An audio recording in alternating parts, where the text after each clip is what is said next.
Ladies and gentlemen, welcome to the 3-0 Take, where we talk all things Major League Baseball. Here's Kyle Corwin and Nate Reyes. It all starts right now.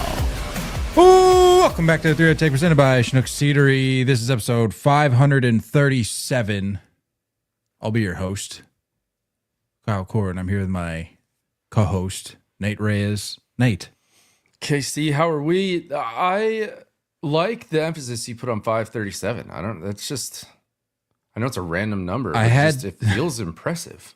I'm impressed. Well, I had to say it with conviction because I wasn't entirely sure if that was actually the episode it was. So I'm like, you know what? So commit to it. Let me just double check here. Yeah, no, 537. This is 537. It's a big deal. We've been around the block, folks. Been grinding. Jack Leiter was grinding. Don't you love when, I'm not wishing ill will against Jack Leiter, but he was sort of on the hook there for a potential no-hitter, and we were possibly going to have to kind of wait it out. But, I know. Gives up, what'd you say, a little bomb? Yeah, Yanier Diaz took him to right center. The kind of clears the air for us. So yeah, it does. Thanks, Jack. And it's not like we're not rooting for no hitters. It's just like timing is important in our field. That's all. What do you think? We're just going to record and Jack throws a no hitter, and then we wait till Wednesday or Thursday to talk about it? That's not how that works. We'd have to figure it out. So yeah. Yeah, I'm not pulling or wishing ill will against Jack Leiter. No disrespect. No disrespect. You know who I do have disrespect for, though, is the Baltimore Orioles front office. Let's just start right off the top here. Brandon Hyde fired. And here's the thing. I understand that we say all the time, the manager's going to typically, more often than not, the first one to go. And we say that a lot, and that's just sort of the reality of it. But in this particular case, it made 0 sense. Is there an amount less than 0%? Because that's the amount of sense that it made. -% sense. What are we doing? What a mess of an organization right now. And I can't understand. I don't know what's going on. How do you have a new ownership group that comes in, one partial owner being your franchise player, your biggest legend in Cal Ripken Jr., and having this whole new wave of excitement coming through with this organization, this whole new chapter, and it to quickly take such a left turn. I don't know. There's so much blame to go around. And is Brandon Hyde completely innocent? No. Could he have done a better job at something? I'm sure.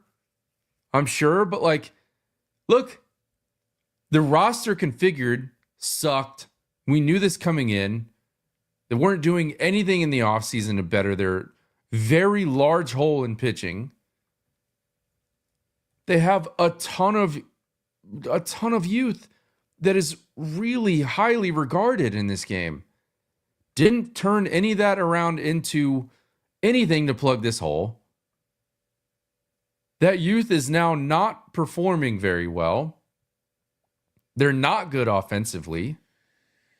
We know how bad pitching is. That's where I disagree with you. I think the pitching has been excellent for the Orioles. In fact, we're witnessing right now. We've got the game on. Ace, Zach Eflin, huge offseason acquisition on the bump today. For him to get back, yeah. On the bump today, had an incredible. He only gave up 8 over 10 hits across 5 1/3. What more do you want from your prized offseason acquisition? Yeah. is that not what we're hoping for? If you're an Orioles fan, It's to crazy. have Zach Eflin going out there and doing what he's doing, the ace that I he need is. you to dial back this sarcasm. I don't like taking victory laps like this often. Partially because I don't get many opportunities to do that because I'm wrong more often than not. It feels nice. You could see this coming from a mile away. If you're the front office of the Baltimore Orioles, and how many times have we said this? And you thought after what you did in this past winter, you're brushing your hands going, I like where we're at. I think we're in a good spot with this rotation. Would like to know what sort of recreational drugs you were partaking in because this wasn't the answer. And again, you could see this coming from a mile away and it's playing out, I would argue, worse than maybe you would have expected if you were a realist going into this. You're going, this is not going to work out. But they're somehow, speaking to the staff, performing worse than I think even somebody like you or me would have anticipated. Well, this is crazy. Let's be real. Let's just look at this without any type of bias, just through numbers themselves. Zach Eflin is a back-end starter any other rotation. And it's no knock against Zach Eflin. He's a professional athlete who is playing at the highest level. He's doing better than you and I. But let's not try to don't fart in my face and tell me it smells good, dude. Zach Eflin That's a quote. Is not an ace. Zach Eflin is not a front-end starter. Zach Eflin is not your savior coming off the IL to rejuvenate this rotation. Stop telling us that. Stop acting like that is what's going to save and turn around this horrific start. Stop. And even if you're fortunate enough to get Grayson Rodriguez back, because I think the jury's still out on that. I think they're hoping for him to come back. I don't know if that's a guarantee. Even if you get him back, he's not going to be that savior either. Let's just be honest. It's insane. It's insane. And for Brandon Hyde, look, I was kind of on the fence. In the beginning, I was like, you know what? This team has turned it around. I love that when you see managers that are very clearly in that position during a rebuild period, to have somewhat of a reward to stick around when the light has been reached at the end of the tunnel, what we thought. They gave him that opportunity. Now that there's been enough of a sample size, it makes me wonder. And can all of the blame be put on a manager? No. There has to be accountability on the players for a lack of performance. And there's absolutely been a lack of performance. But I'm turning to the front office here. And the only thing that I can land on, dude, is I know no one wants to talk about it. I know it's rarely said. But this organization tanked for years. That's how they got this core. They tanked. They underperformed for years. Now, do you have to have a really good scouting department and a really good developmental side of things in your organization? Yes. You have to draft well. And they did. And they landed big pieces. Did they develop those big pieces? Yes. That's important too. Are these pieces likely going to be a core moving forward and be all-stars and potential MVPs? Yes. All of that still has to go right. But when you're a loser organization and you need to tank to become relevant again, it's kind of hard to just sit there and say, here we go. We're going to now flip the switch and turn into a winning organization. You're still a loser organization. It's still lipstick on a pig right now.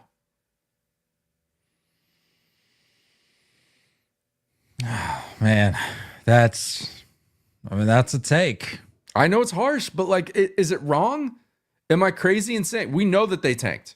We watched it happen. Yeah, but I think to your point though about the sample size, I think we're I wouldn't say so deep, but we've had back-to-back postseason runs for the O's now, and we sort of have gotten a glimpse at, okay, this is what the team is post-tank, post-equipping itself with all of these young stars. I feel like we're in a new era with the Orioles, so I'm trying to look at this Brandon Hyde firing through that lens, and I'm trying to separate it from the tanking era or the downright pitiful era that we saw just a handful of seasons ago, or at least the end of it. But trying to separate those, I'm looking at this Brandon Hyde situation going, this wasn't the solution. Like, sure, the team has not performed. I mean, they haven't. No, did they get they got a win? No, did they get swept by Texas 2 years ago?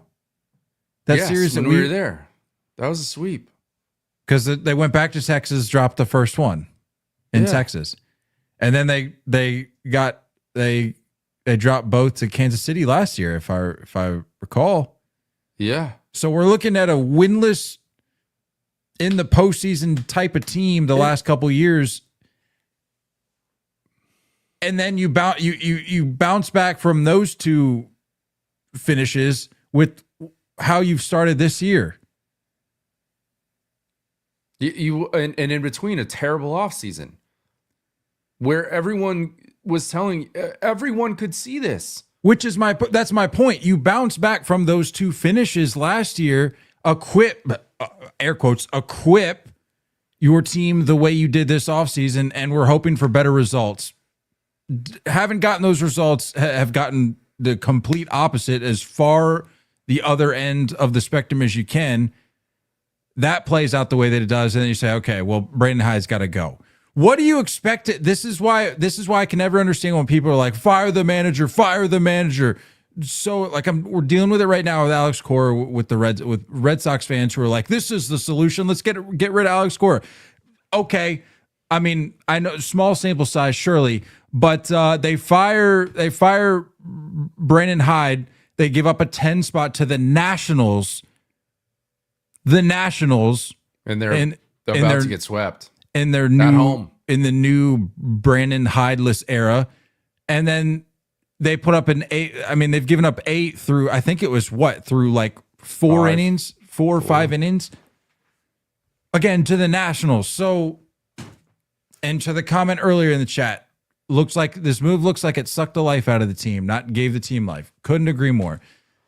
Firing the manager can be a solution at times. We've seen it play out with the Phillies. This was not the move, and the front office knows that. This is to cover themselves for the near future. And I think once fans wise up, those who haven't, I think smart Orioles fans, and I know they're out there. I think the less than smart Orioles fans who haven't wised up yet, when they finally do and realize, oh, this wasn't the thing that we needed to do because our staff still sucks. And our offense, while,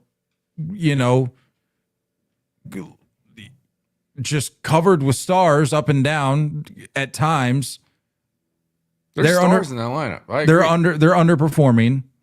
So yeah, maybe Brandon Hyde wasn't the move. Mike Elias needs to go, and I don't know, man. It's pitiful. It really is. And there's no other way to look at it. In my mind, there's no other way to look at it. If this team tanked for so many years to get this good and they don't know what to do with it now that they are good, and this team is good. When healthy, when ready to roll, this roster is solid. Enough to where you can fill in the gaps by making smart moves. For the GM to sit on his hands, for Mike Elias to do nothing this offseason. Nothing.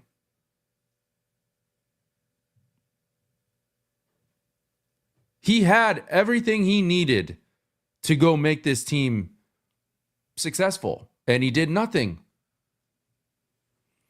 One thing I wonder is, like, are interim managers just like the way, like, that's just the standard now? Like, there is no like, hey, we're firing you, but we have someone else in mind. Because in my mind, interim coaches are just more of the same. It's more of the same, especially if he's already on the staff. Like it, right? Are you speaking to that coach behind Brandon Hyde's back a week before and saying like, "Hey, how much do you disagree with what's going on with Brandon Hyde's?" No, that you're not doing that.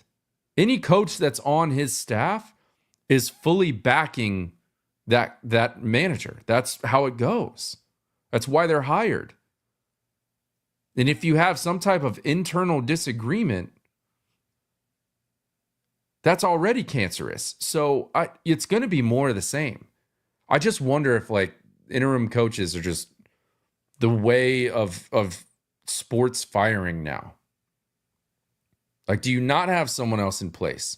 If you're really trying to change things and change the culture, change the voice, something tells me you need someone that hasn't been in that room for the first 2 months.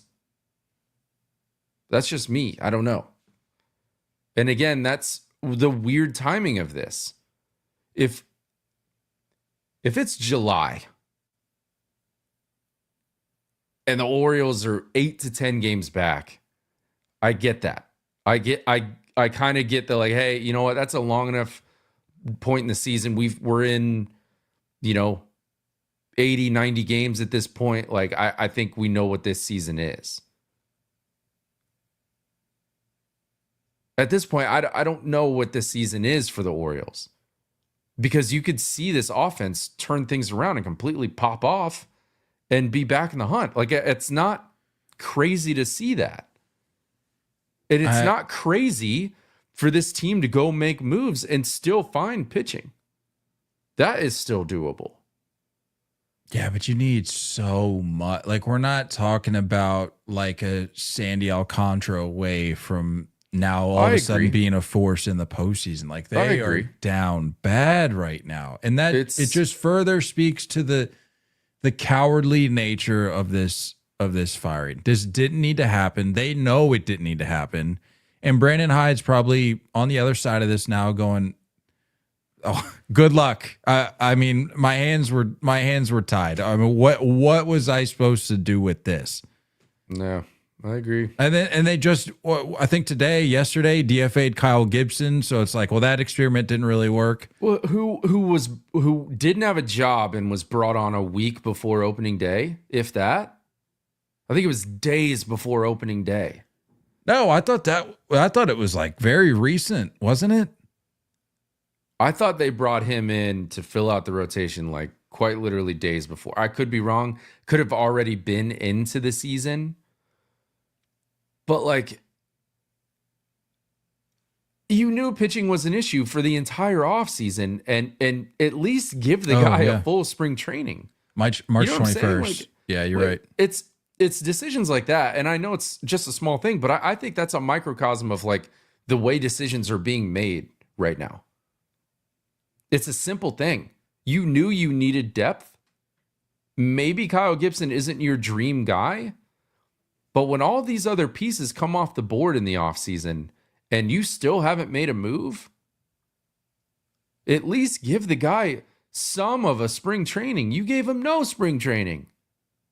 And then you come out and expect for him to do well.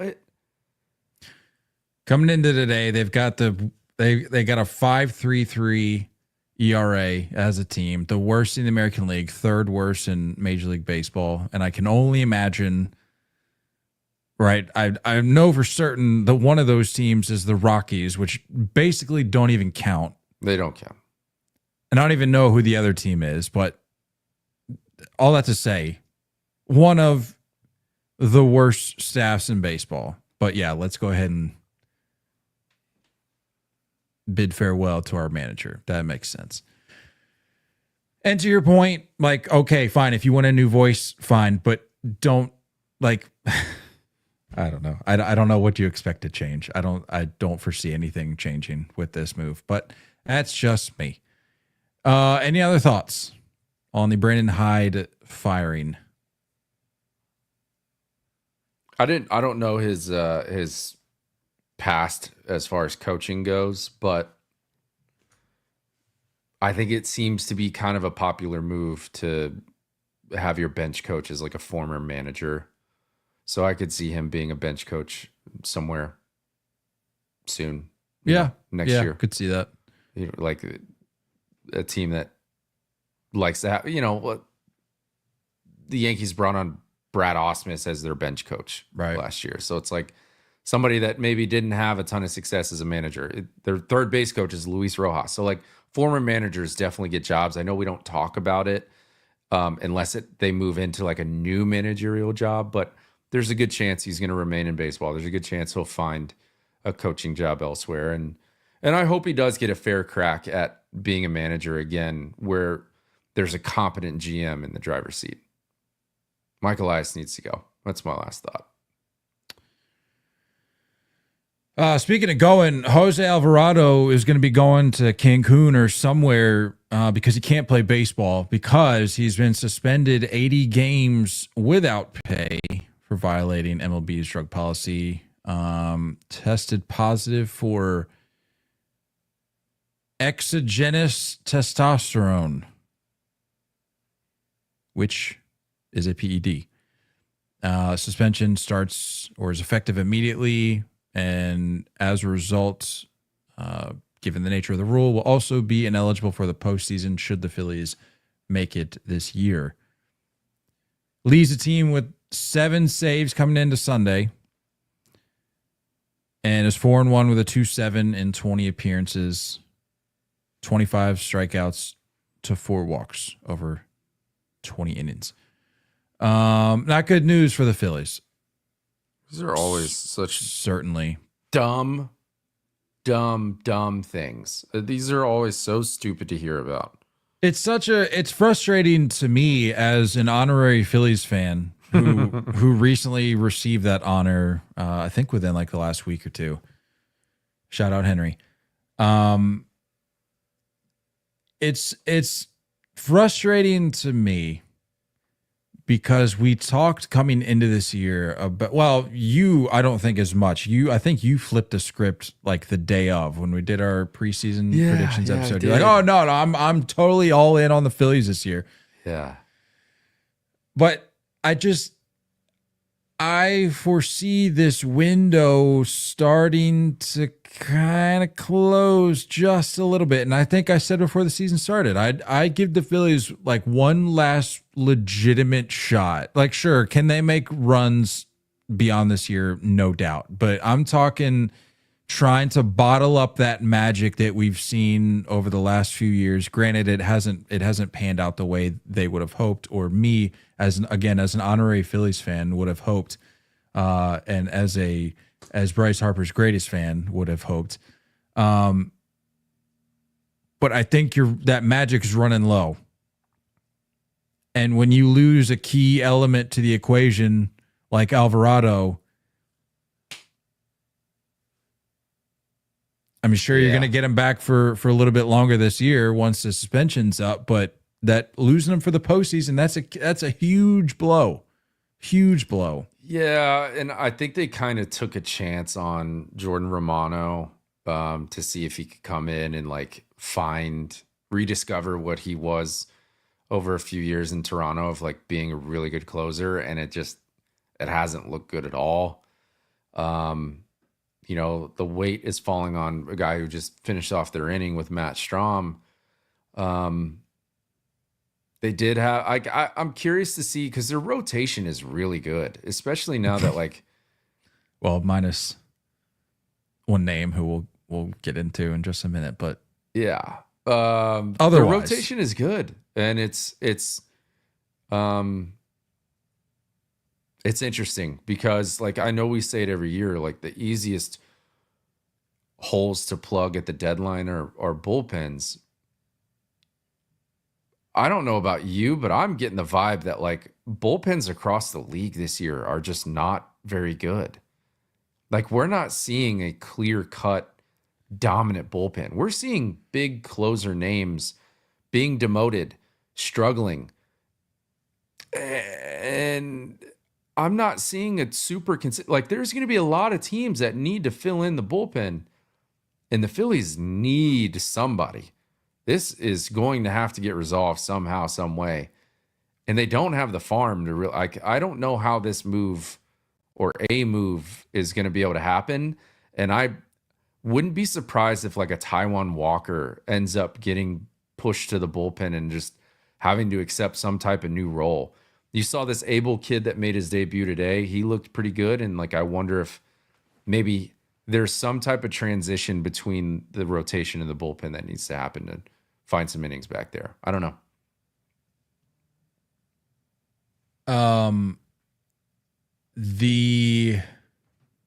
What was I going to say?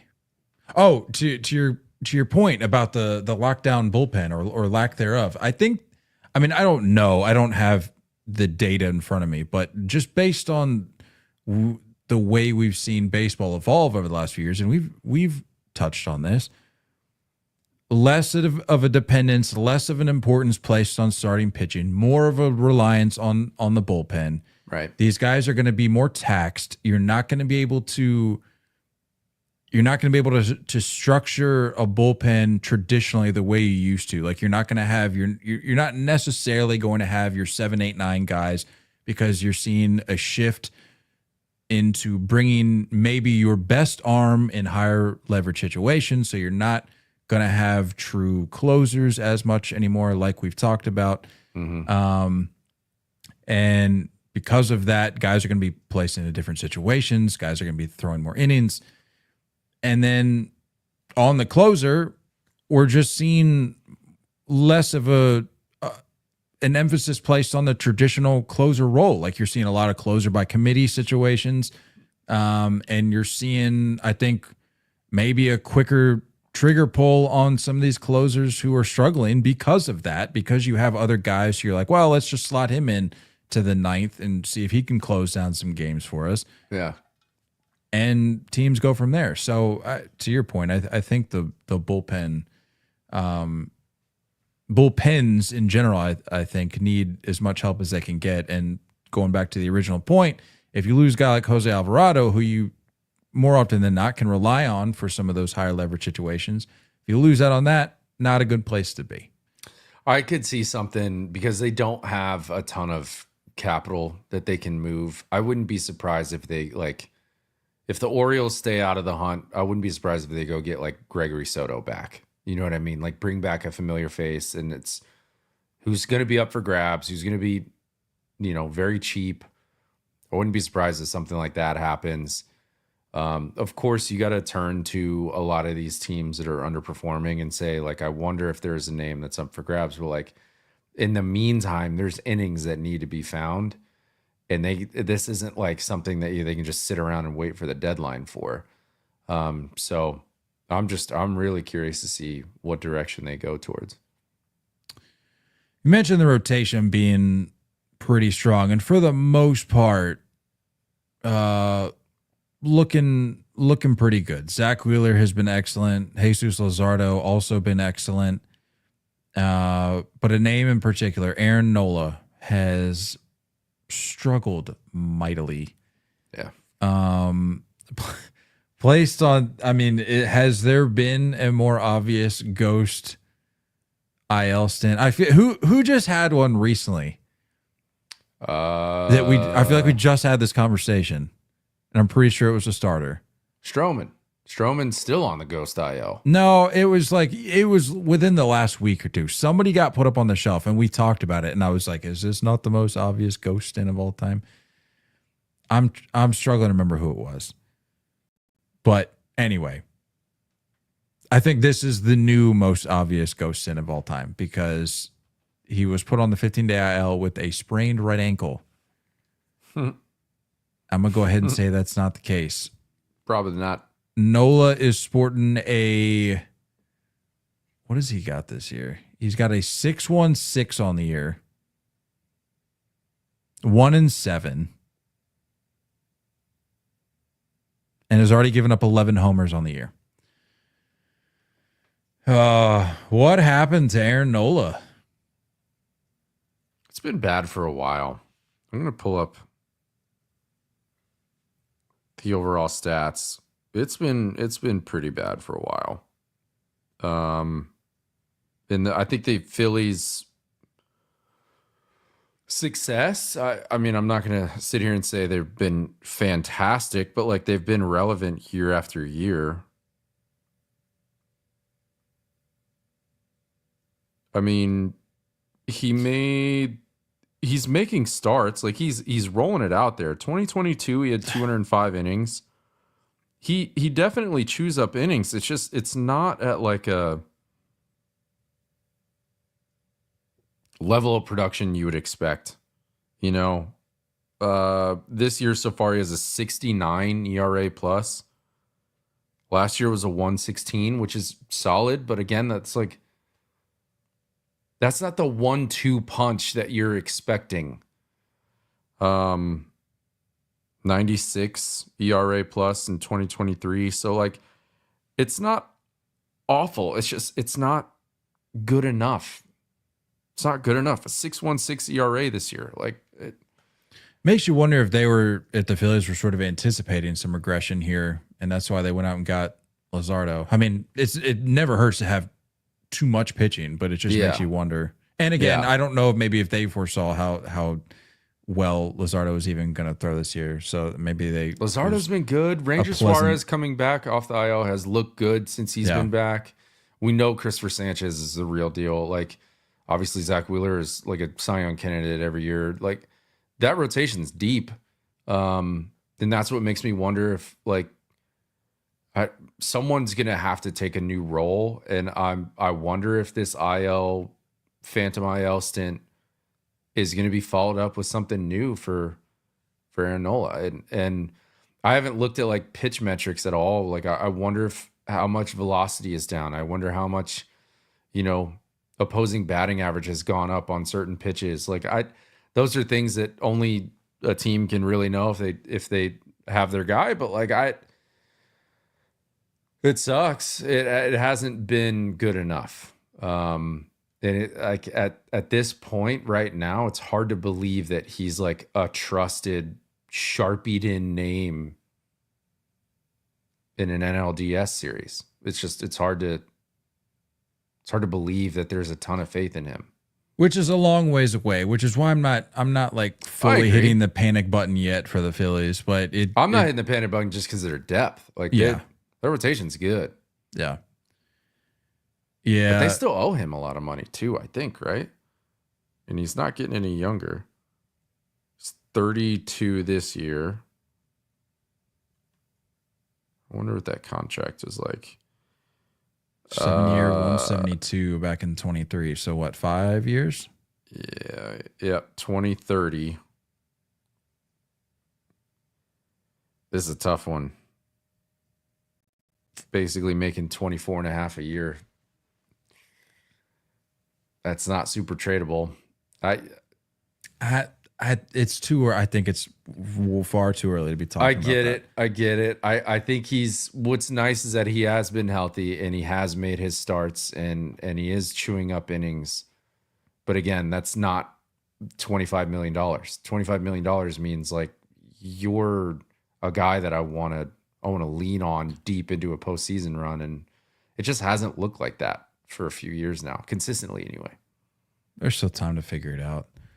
Maybe a little drop of an angle. That always seems to be the fix for these guys. It's like drop an arm slot up or down, and like you find something new. Call me crazy, but isn't he already sort of? He's pretty low. He's pretty low. Maybe go up, see what happens. See what try it out. Yeah, he's like pretty out. Like he's definitely like out here. That was try it out. You can't see me. You can't see where my arm's at. Out here. Cool. Yeah, see out here. Yeah. You see where my arm's at. Definitely. Let's talk about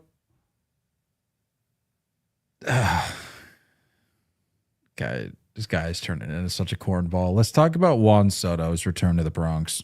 Whoa. That made some news. Dude, I think I'm kind of out on the whole Juan Soto thing. I said when he was with the Yankees I said, this sucks that I have to root against Juan Soto because I really like Juan Soto. Mm-hmm. But just seeing the way this offseason went, seeing the way he has sort of began his lengthy tenure with the Mets, or so we can assume. Who knows? Maybe they trade him in the offseason. I don't know. Because he just bounces around from team to team until he finds a new one he likes. I think I'm kind of just out on that. Like, the ego is getting to be too much for me. I texted our fantasy league group chat over the weekend. I'm like, his ego is eating this attention up. Like, and you watch him, like when they had the camera on him, he's trying to play it off as though he's tuning everything out. He's focused on what he's doing. But I'm like, we know this guy is hearing everything and is loving every second. He loves the attention. I think there's a level of him enjoying attention, of course. I think that there was maybe a little bit of like a misconception or a different expectation of what this weekend was going to bring. On whose behalf? I think there was some type of appreciation that I think he was going to receive. I think in his mind, he was going to receive not necessarily a warm welcome, but I think like they made it to the World Series. He had one of his best years of his career. I think that there was something in the back of his mind where he expected that. Who's the crazy radio guy for the Mets that no one ever likes? The bald guy who just has the most ridiculous takes. Not Sal. What's his name? I think it is Sal. Is it Sal? I think it's Sal something. Just the most ridiculous takes. He had another like Yankee radio guy on, and I saw this clip and it made me think that, like, I wonder if there's just a misconception of what's going on here. He was like, do you think there will be a tribute video for Soto? And the Yankee radio guy was like, no. What are you for 1 year? No. Absolutely. Dude took a couple extra bucks to go across town? No, he's not getting a tribute video. And it makes me wonder if, like, is there like not a total understanding of reality here? And did Juan Soto maybe share some type of similar thing? It just seemed odd. Like the tip of the helmet while you're getting hammered with booze was like Which, by the way, you want to talk about one of the biggest cornball moves of all time? Like, sure, I'm gonna take my shot at Soto here for sort of just eating it all up and everything. But on the flip side, that whole turn your back thing for the Yankees. Yeah, what is this? Is this like high school basketball? Yeah. I don't know. What in the world was that? I'm honestly surprised. I didn't love it. I didn't hate it. I'm surprised they didn't all whip out like a newspapers like they do in those rivalry games in like middle school or high school. We don't care. That was so valid in high school though. Keywords in high school. Like these are full blown adults that paid actual real money to go to this game. That there were, like, when everyone turned around, you saw like a number of 22 jerseys. I'm like, well, this is stupid. You can't turn around and wear his jersey. Like, that's embarrassing. So I don't know. Honestly, the guy who leads the Bleacher Creatures drives me insane. I don't like him. The old guy, Fireman Ed, was like, back in the day, was the guy. Like, that was the man that lead the crew. But like, this guy's like, I don't. Was it? No, Dominguez took 24. Somebody took 22. Ben Rice has 22. That's now. what. Yeah, that's right. So that's like, probably their justification. And also people who are buying jerseys, Yankee jerseys with names on the back, I'm already discrediting you. So the ones that have 22 with Soto is like a double whammy. But I thought that was interesting. A lot of stuff I thought was well done on the Yankees side. I'm really, really thankful that there was no tribute video. I don't know if you saw the clip of like the pregame warm up where Judge is running out to center, Soto runs out to center, and Judge just like immediately. I don't think he saw him. I saw think that Judge clip. is in his zone. I don't think that was intentional. No. But I do like the fact that there wasn't like this like welcoming by anybody. There was no welcoming of like, I saw a clip of pregame BP. Aaron Boone comes over and hugs him. I'm like, that's a manager-player relationship. That's fine. They did also give him his ALCS ring back in the tunnel. I think it was after or before the game. So like that happened. I'm sorry. A what? They gave him a what? They have like ALCS rings, I think. I know. I just wanted to hear you say it. That's all. Yeah. It's such a silly concept. I agree. I've never been on board. I've never understood why those are a thing. I think it's stupid. I think it's ridiculous when people hang banners for wild card finishes, not even wins. Just shout like, out we made it to the the wild card. Like, ew, terrible. I agree. There should be nothing except World Series rings. But like all of that stuff was done behind, and I think it was all well done. I think that there's parts of this weekend that irked Soto in a way. And as much as he wants to smile and kind of laugh and play it off, he gets in the box and he taps Austin Wells' shin guard and like smiles. And like, I don't know if there's any type of like misconception there. You're not accepted. Like we've deleted you from our minds in a way. Again, this kind of goes back to my comments originally about the ego thing. I think as he gets older, I think it's only going to get worse. Well, I'm not saying when he's like 40. I'm not saying it's going to be getting exponentially worse at that point. But I'm just saying, like in this little window that we're in right now, or let's face it, he's been hopping around teams and he's making his way around the league, and I think he's getting to a point in his career where he's starting to feel like the league somehow maybe, and it's like a little villain. Yeah, he sort of thinks the league, he's like the central point of the league, and I'm like, dude, like you're good, and I've called you a generational talent many times, and still believe that you are, but like, I don't know. Have like take the glasses off, man. See things the way they are. Like this was not going to end well for you in the Bronx. No, I didn't like the tip of the cap and the smiling. I didn't like the laughing when I think it was yesterday. Was it yesterday? I don't remember what day Rodon threw. There was like a fastball up and in and kind of like brushed him back, and Soto's like smiling, and it's like, no, dude, we're not like, this isn't cool. Like, we're not like, you know what I mean? Like, you didn't spend 5-6 years with these guys, and like it was 1 year. You did great. We came up short. Like, there's no fond memories. You know what I'm saying? Like, I think he thinks there is. I don't know. It's you can't have it the best of both worlds, man. You can't like leave for the paycheck when we know that's why you left, and then also like have your ties and vibe with the guys across town. That's just not. The two other things, I don't know if anyone saw, but like the Yankees broadcast didn't go to commercial break after the top half. They wanted to stay on to see him run from the dugout and go to right field for the first time. And then that's when you're talking about, the bleacher creatures like turning around. But he was way, way, way late out of the dugout. Like, pitcher on the mound already 3 or 4 pitches into his warm up. Every other player on the field, and then he makes his way out there.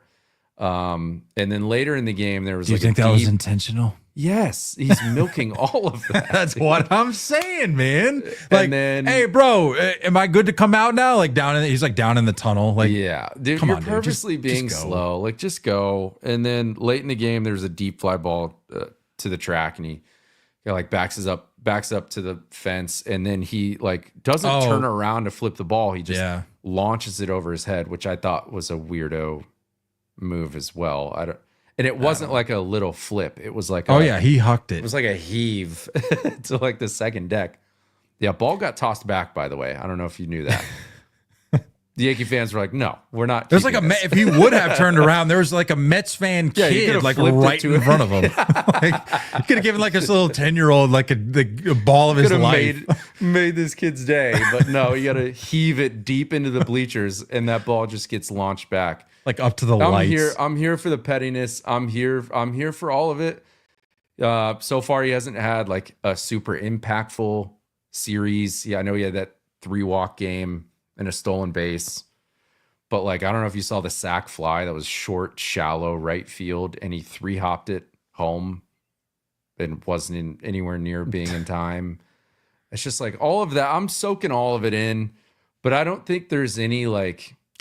By the way, you meant impactful game in this series, right? Right, exactly. Yeah, okay. Like, you said impactful. Oh, no, I see what you're saying. Never mind. Yeah, he hasn't been like a difference maker. Sure. Yeah. So far, so obviously, I'm gonna probably regret it, and he's gonna have two bombs tonight off of Fried. But we'll see.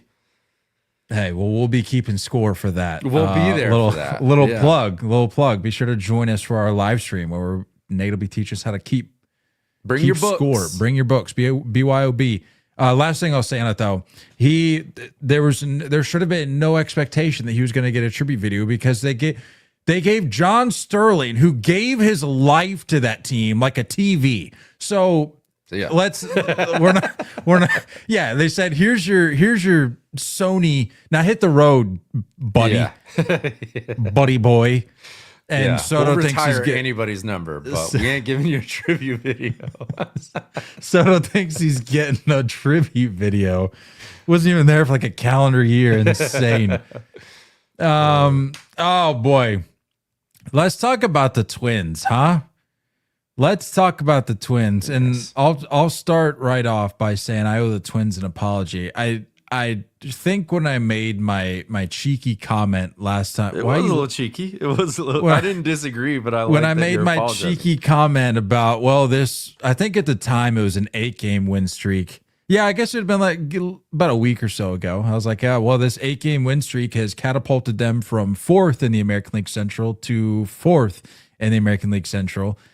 I guess at the time I didn't realize how stacked or like how closely it's tight. Stacked. How tight the division was because they are now, and granted, I mean, they've tacked on 5 wins since then.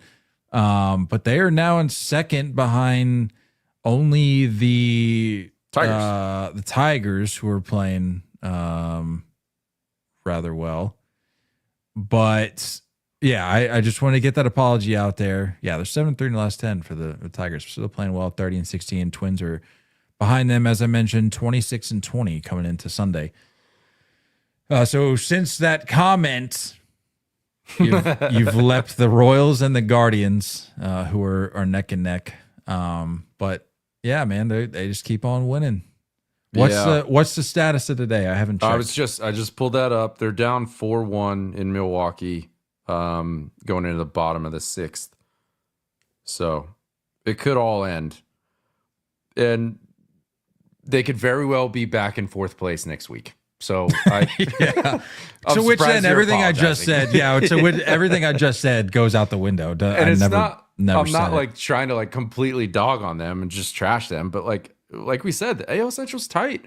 And the top 4 teams are White Sox don't exist in my mind, but the rest of the division is competitive and in literally every game.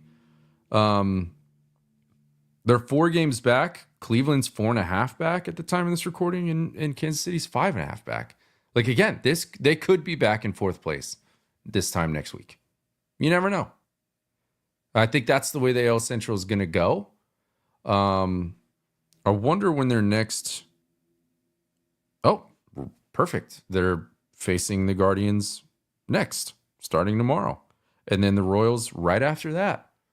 So it's going to be interesting to see if this hot streak, which I don't know if the win streak ends today, but we can still call it a hot streak, if it continues on into these divisional matchups. But 6 games against your division is no joke. So is this real? Is it not? It's It's hard to say. Their pitching staff does look good. I'll give them that. Like, their starting pitching does look really solid. Last night was their third straight shutout.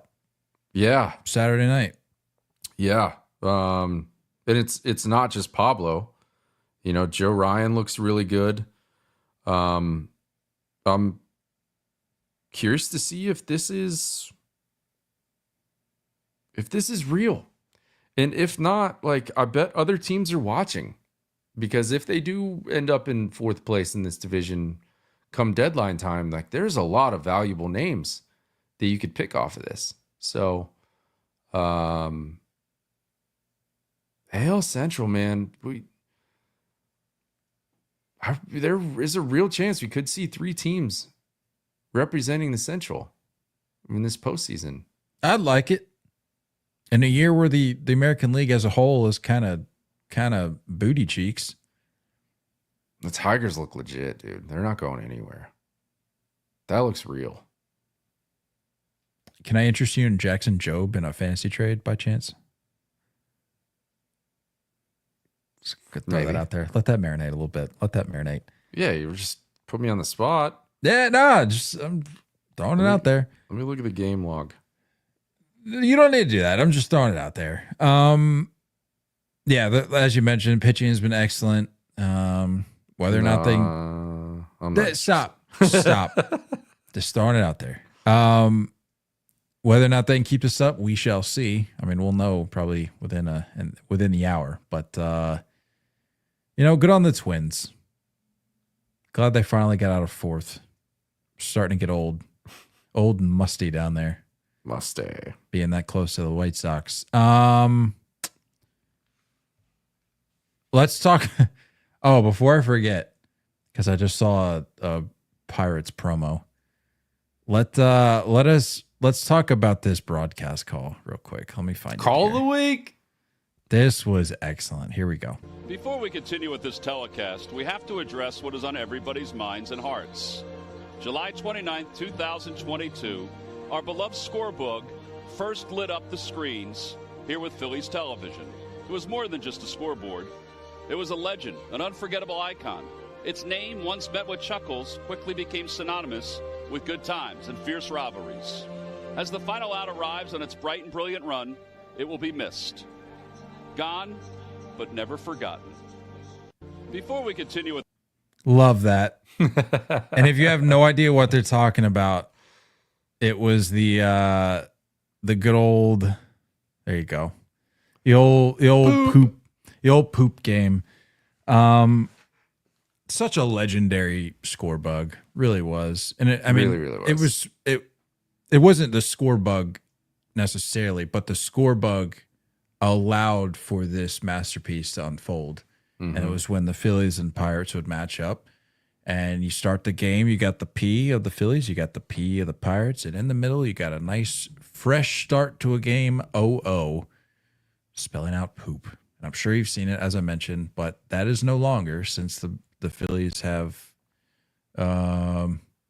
since done away with that score bug. We're no longer able to get the poop games, so they, as you heard, did that nice little tribute. I honestly, when that started, I thought I was sitting down about to watch. Legit.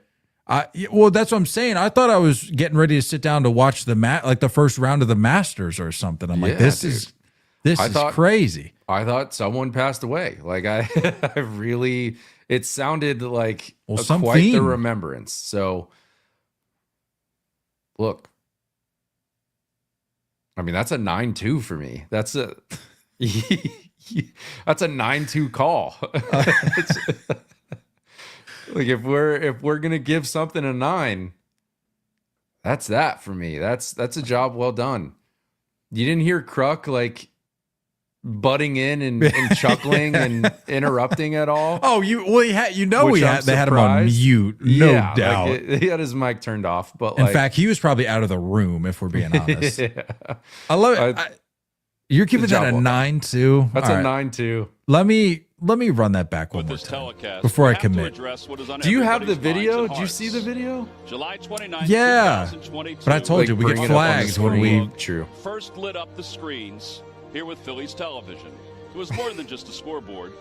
It was a legend, an unforgettable icon. Its name, once met with chuckles, quickly became synonymous with good times and fierce rivalries. As the final out arrives on its bright and brilliant run, it will be missed. Gone, but never forgotten. This is the I got the thing you're talking about. This is what they had while he was doing the broadcast. Just I mean, that's top shelf. That's in the clouds, dude. With the sun shining down, like incredible. Poop scoreboard. Yeah, I'm gonna have to go. Honestly, I don't think I realized it was only 3 years, 3 seasons. I seemed like they had that for a while, but awesome. Yeah, I guess I'll give that a. I don't know. I don't want to get swept up in the emotion of it, but I think I'm very emotional about it. But I'll go 8-9. Sure. I mean, that's strong for me. That's strong. That's 8-9 is strong. Yeah, it's really going to take something extraordinary to get me into the nines. Shout out Phillies production. That's just to have the awareness. That's awareness right there. That's leaning into something that people are talking about. It's not like trying to act all high society, like, oh, we're above this. No, lean into the fact that you don't have the poop scoreboard, because people genuinely miss the poop scoreboard. That's right. That's how you do it. That's how you do it. It's impressive. You think the Yankees would do something like that? No. Bunch of chumps. All right, closing the book here. Shohei threw a bullpen just the other day, made up to 50 pitches. This was Saturday afternoon. 50 pitches. Dave Roberts says that he would rather have him ready to go down the stretch in September and October rather than May or June. I'm like, whoa, hold your horses there, Dave. You don't know that you're going to be playing in October. Hey, just saying. You can laugh all you want, but there's nothing guaranteeing the Dodgers are going to be in the postseason this year. I agree. It's too early. Can't be talking like that, Dave. I took the under on the 105, so I'm with you. What did he say? Dave, speaking of Dave, he made a guarantee. What was that guarantee he made like a year or two ago? Do you know what I'm talking about? I don't mean to put you on the spot here, but he hasn't been great with guarantees.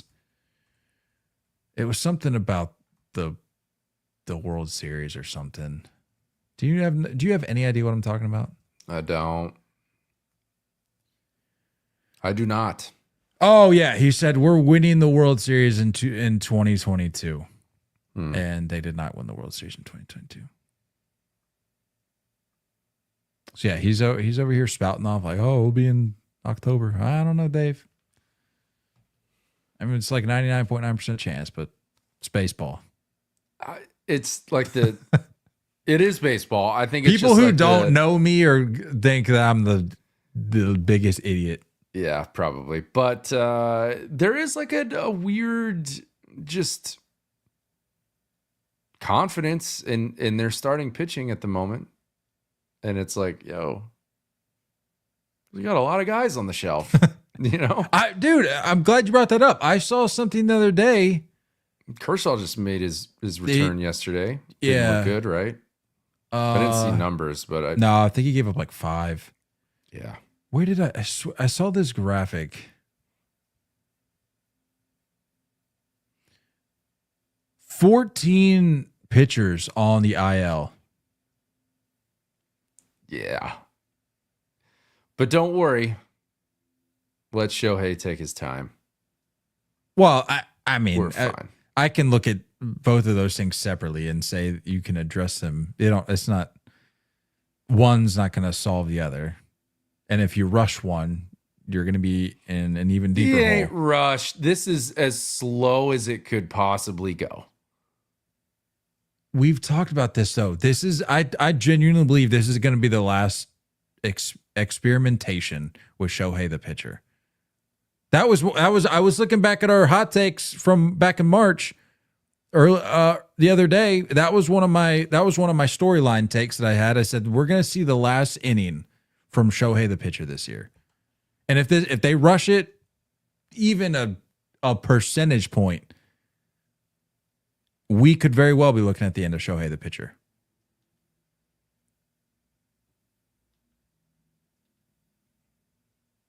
That's just me. Bryce Harper, the aforementioned Bryce Harper, notched his 1,000th RBI on Friday night. A little bloop single to left. Little nugget here. I believe this is credit due to MLB.com. 14th player in MLB history to reach 1,000 RBIs, 1,000 runs, and 1,000 walks before turning 33. 11 of the previous 13 are in the Hall of Fame. Babe Ruth, Lou Gehrig, Jimmy Fox, Mel Ott, Ted Williams, Mickey Mantle, Eddie Matthews, Ron Santo, Frank Thomas, Jeff Bagwell, and Jim Thome. The other two, Barry Bonds, Albert Pujols. Wow. That's some company. That's pretty good company.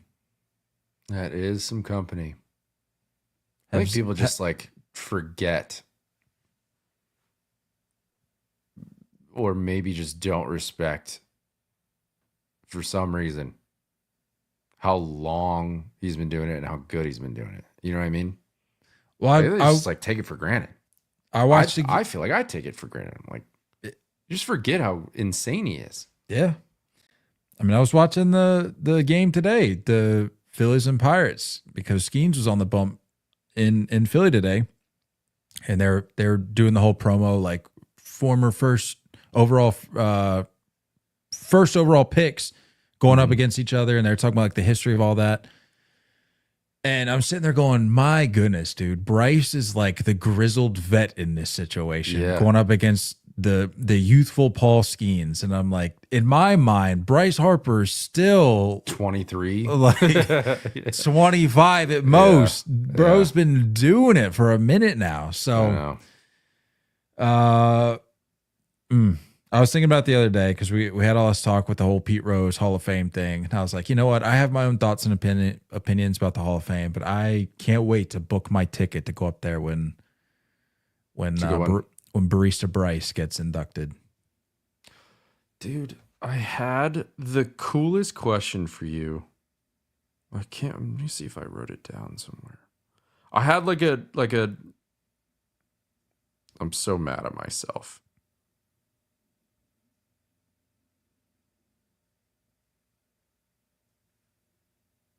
I didn't write it down. I had like a fun baseball question. I don't know what you just said that sparked it. Barista Bryce. No, you lit up.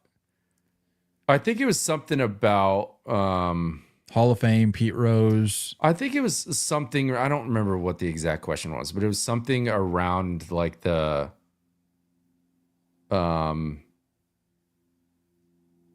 I don't know, something around like your favorite player that's not on your favorite team kind of thing. But I don't remember what the exact question was. Whatever.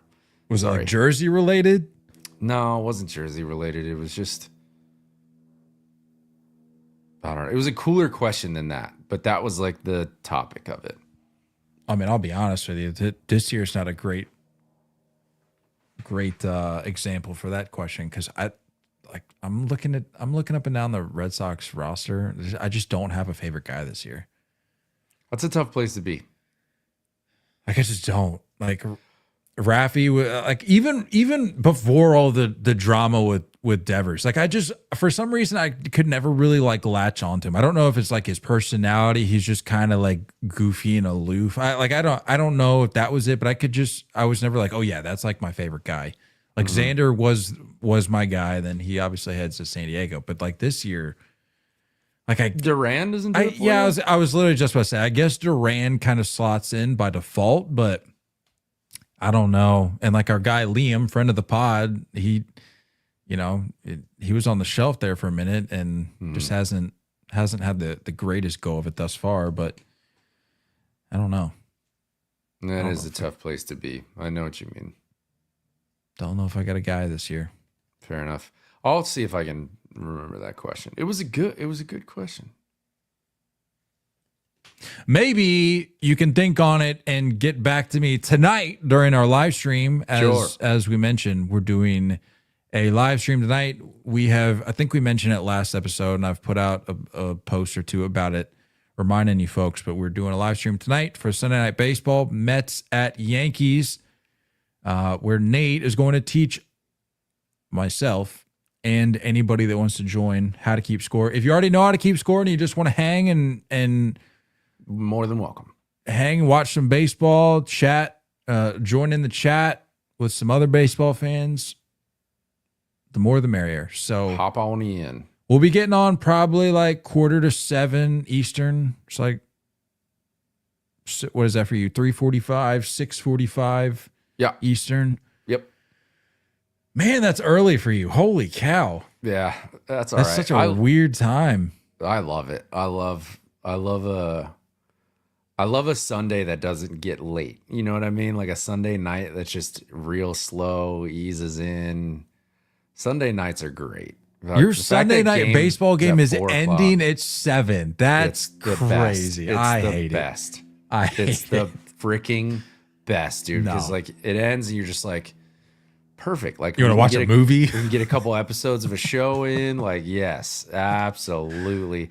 I'm in sweats and comfies real early. But this won't be our only time doing this. We're gonna try and do this once a month. So if you're busy tonight and you can't hang, that's cool too. But like we are gonna try and we don't know if it's solidified as once a month, but we're gonna try our best to do it a few more times. And make sure you got your books. We're gonna hop on a little early. I'm gonna kind of walk you through just some things you're gonna need to know before first pitch. So, and again, if I don't know everything, like I don't keep score every day. So if you're in there and you know how to keep book, and you're like, hey, actually, it's I find this to be a little easier, or I do it this way. You'll learn, Kyle, that like it's very customized in a way. Certain things are just, this is how you do it. And then a lot of other stuff is like I prefer this. So there's some opinions you can share on it. And we're hang out and have fun. This might be a stupid question, but I'm assuming bring pencil, correct? Yeah. I was going to say that if you're not super confident, if this is your first time, I would probably recommend a pencil. If you've been doing it a while, a pen is, nothing wrong with that. And if you really like to be organized, my wife likes to have multiple colored pens for each team. So if you want to have, because you're going to flip that book back and forth, one for each team. And if you like to kind of make sure that your eyes are going to the right page, you can use a color for a certain team. And so be prepared. Love it. Yeah. That's all I got. We'll see you guys 6:45 Eastern, or whatever that time means for you if you're in a different time zone. 6:45 Eastern. We'll be hopping on a little early. Get the intro. Get the things we need to know, as Nate mentioned, before we get going, and then we're gonna watch some ball. So grab some grub. BYOB. Grab some Chinook seeds. I'll for sure have those. I'm bringing those, no doubt. Yeah. And we'll see you guys there. Don't go chasing curveballs. We love you all, and as always, looking forward to talking more baseball with you guys soon. Until next time, stay filled.